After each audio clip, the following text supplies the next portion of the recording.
What's wrong with the world? That's an interesting question. And what fascinates me is everybody has some kind of idea about an answer to that question, because everybody I meet thinks something is wrong with the world. I have never actually yet met anybody who looks around them and goes, hey, the world is perfect, there are no problems. Some people think the problem in the world is all the poverty.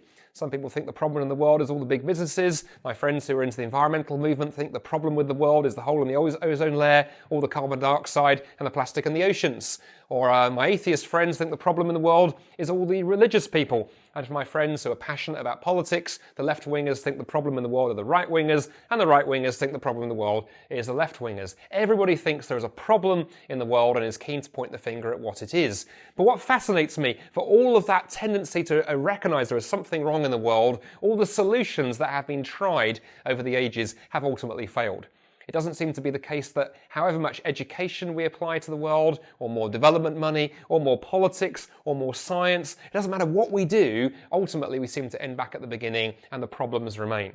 Could it just be because we are absolutely right in recognizing something has gone wrong, but as human beings, we tend to mistake the symptoms for the cause and not go for the root issue? What really is wrong with the world? Well, Christians have some strong ideas on that, and the Bible is very clear. It says the problem in the world is ultimately not out there somewhere, but is in here somewhere. The problem in the world is the human heart, and specifically what the Bible calls sin. Now, sin is one of those words that gets thrown around a lot these days and people don't necessarily understand what it means, but for the Bible it's very, very clear. As human beings, the Bible says, we were designed for our lives to be orientated around the God who loved us and made us and created us, who demonstrated how much he loves us when he steps into history in the person of Jesus. We're supposed to orientate our lives around worshipping him, and then the other pieces fall into place correctly. But the problem is, as human beings, we all have a tendency not to worship God, but to worship other things in his place.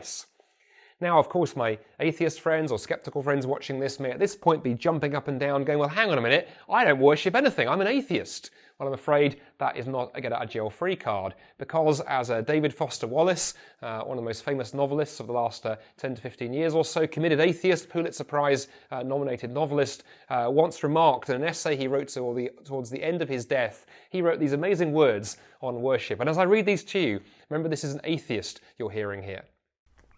In the day-to-day trenches of adult life, there is actually no such thing as atheism. There is no such thing as not worshipping. Everybody worships. The only choice we get is what to worship. And an outstanding reason for choosing some sort of God or spiritual type thing to worship is that pretty much anything else you worship will eat you alive. If you worship money and things, if they are where you tap real meaning in life, then you will never have enough, never feel you have enough. It's the truth. Worship your own body and beauty and sexual allure, and you will always feel ugly, and when time and age start showing, you will die a million deaths before they finally plant you. Worship power, and you will feel weak and afraid, and you will need ever more power over others to keep the fear at bay. Worship your intellect, being seen as smart, and you will end up feeling stupid, a fraud, always on the verge of being found out, and so on.